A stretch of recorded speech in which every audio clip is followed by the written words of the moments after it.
boa tarde para você que me acompanha nesta quarta-feira, dia 3 de julho de 2024. Seja muito bem-vindo à nossa programação, ao seu Jornal Comigo.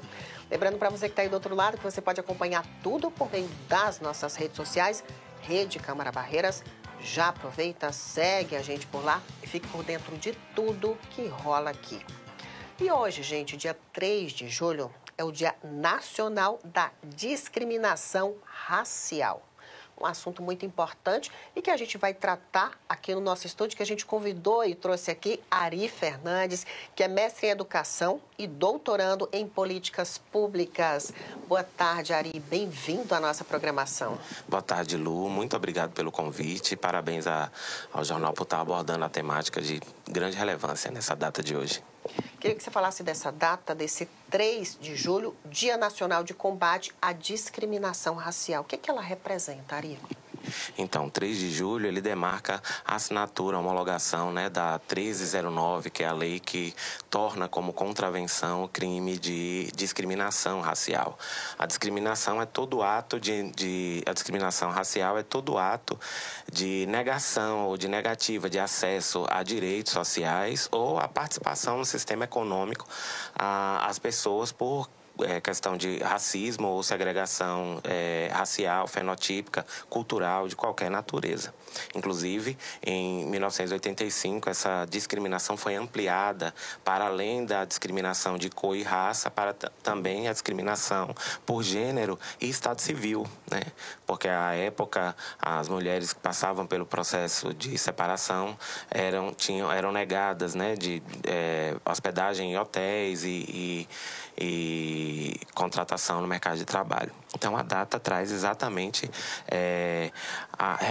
reafirma socialmente a importância do combate a essas formas de discriminação. Você falou da importância dessa data. Eu queria que você falasse para a gente se há o que comemorar. Olha, eu diria que há conquistas para que nós possamos registrar, né? Por exemplo, no que tange o acesso à educação e à educação superior, nós temos hoje, né, as políticas de ações afirmativas que superaram algumas negações do acesso à educação. A gente tem a política de cotas, a gente tem a política de assistência estudantil, que em algumas instituições é implementada também com recorte antidiscriminatório.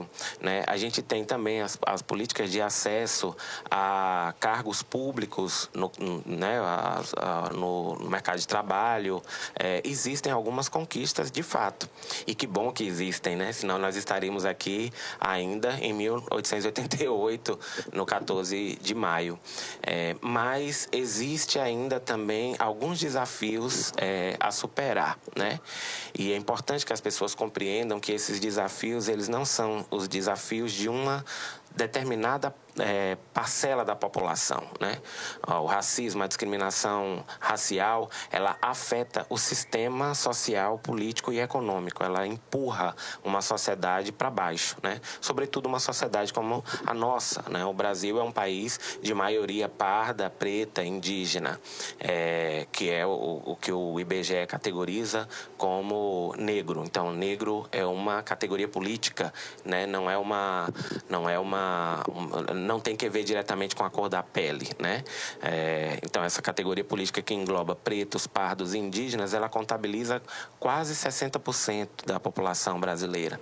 Então, você imagina 60% da nossa população não conseguindo acessar educação, emprego, renda, moradia. Para onde essas pessoas vão? Vão para o processo de marginalidade e vão afetar o funcionamento social como um todo.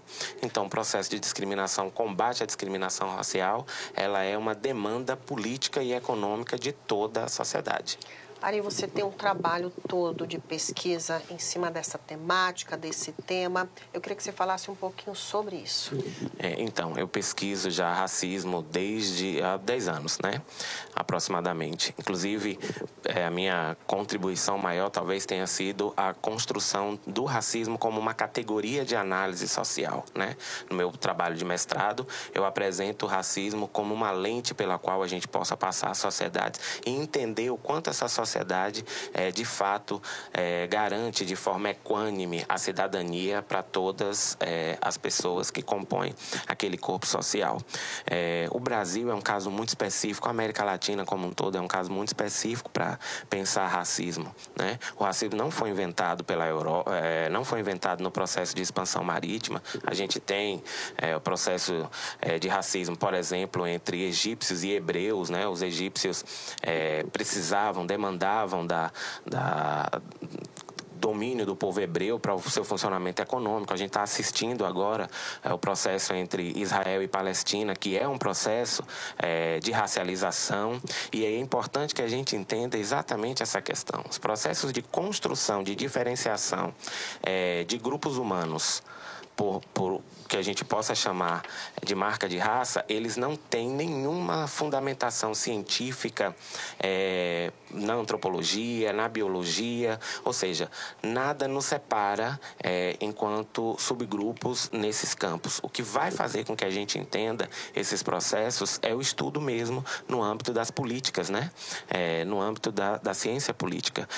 Quando a gente compreende que o que é que leva um grupo a racializar um outro grupo? É a necessidade de dominação e de exploração desse outro grupo, né? Como aconteceu aqui na América Latina com a invasão europeia, a necessidade de construir um Estado por meio de uma colônia, né? Do processo de colonização. Então era necessário decidir quem ia ser o explorado e quem ia ser o explorador. E essa decisão ela foi construída por meio de uma série de leis, né? O Brasil é o país, foram 3 séculos de escravatura e nós estamos a menos de 2 séculos de pós-escravatura, né? A gente tem de 1888 para cá pouco mais de 140 anos. A própria lei Afonso Arinos é de 1951, é muito recente. Então, durante esse processo foram implementadas um conjunto de leis para construir impedimentos para a população preta, parda e indígena acessar direitos sociais básicos, né?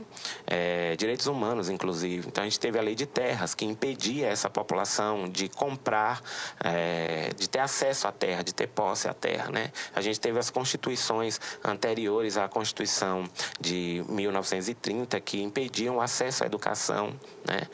A essa população. E aí, quando a gente fala de ações afirmativas, é importante que se entenda que a gente está falando da superação desse processo, que não é um histórico do passado, mas é um histórico real, né? Antes de conversarmos, eu estava consultando o Observatório do Plano Nacional de Educação e o Brasil tem uma meta de zerar a diferença da população de 18 a 24 anos que tem a educação básica, né? Que consegue concluir o ensino médio. Repare, nós não estamos falando nem de acesso à educação superior, mas da conclusão do ensino médio, né? Existe uma defasagem racial no recorte de cor e raça. O Brasil propôs essa meta em 2013 para vencê-la em 2023. E o observatório traz dados onde a gente não chegou do 100% que a gente gostaria de ter alcançado, nós não chegamos a 76%. Então, mais de 1/4 da população está nesse processo de diferenciação. Lu, é importante a gente pensar que um adolescente, um jovem que não tem o ensino médio, no mínimo, ele tem menos perspectiva de vida, menos perspectiva de absorção pelo mercado de trabalho, menos perspectiva de acesso a emprego e renda. Então, ele vai ser vulnerável ao processo de marginalização, né? Ele vai estar vulnerável... Uma consequência, né? Exatamente. Ele vai estar...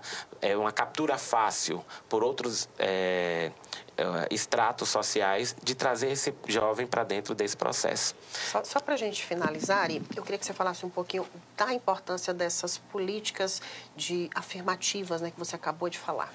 Então, essas políticas de ações afirmativas, e é importante a gente demarcar que isso não é novidade no Brasil, né? A gente teve, por exemplo, a Lei do Boi, que era uma lei de cotas para, à época, filhos de fazendeiros, eles tinham reserva de vaga nos cursos de medicina veterinária e engenharia agronômica. Então, se você era filho de fazendeiro, você tinha reserva de vaga nesses cursos, né? Você não precisava nem passar por processo de vestibular.